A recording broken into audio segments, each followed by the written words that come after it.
kids. They are Shiloh, Sierra, and Sophia.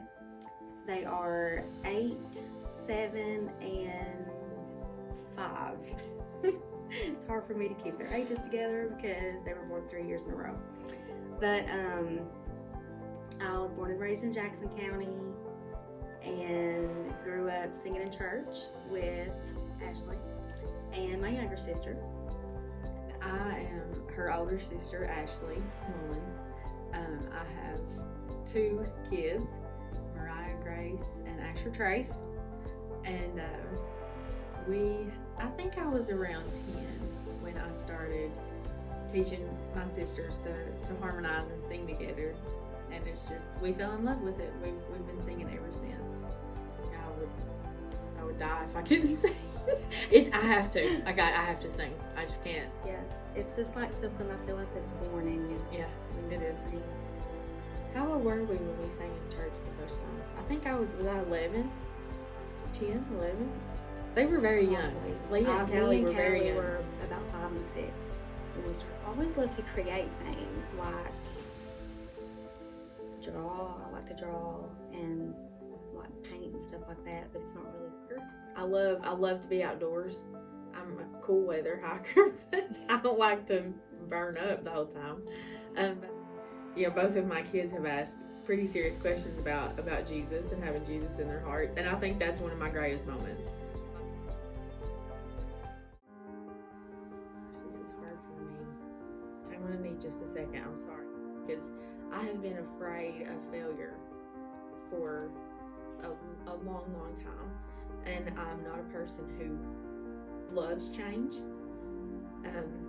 And so pushing out to do something like that, that honestly was kind of a big step for me. Until you sit down and you know a person's whole background. I was always told that singing for money wasn't right. So that's a big thing for me, is pushing. I'm an oldest child, and I think it's born in us. We want to please our parents. There's just a lot of pressure.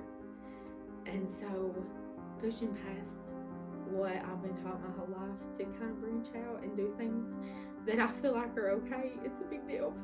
It's a huge deal for me. This challenge or obstacle was probably my divorce and having to overcome that. You never think you're going to get married to get divorced. So I never thought that would be me. I'm sorry, I get emotional. I didn't want my kids to have a broken home.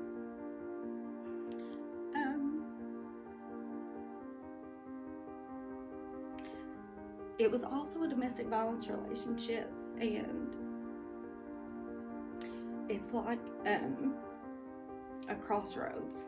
Do you keep this going and let your kids be exposed to all of this, or do you try to break away from it to give them a new beginning and something that they can look forward to in a different light?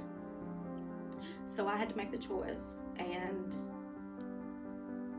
the trauma is hard to push through, it's hard to work through, but with therapy and God's help, prayers and support from my family, it can be done. It can be walked away from, and better can come from the dirt and the grime and the stuff that you've been through.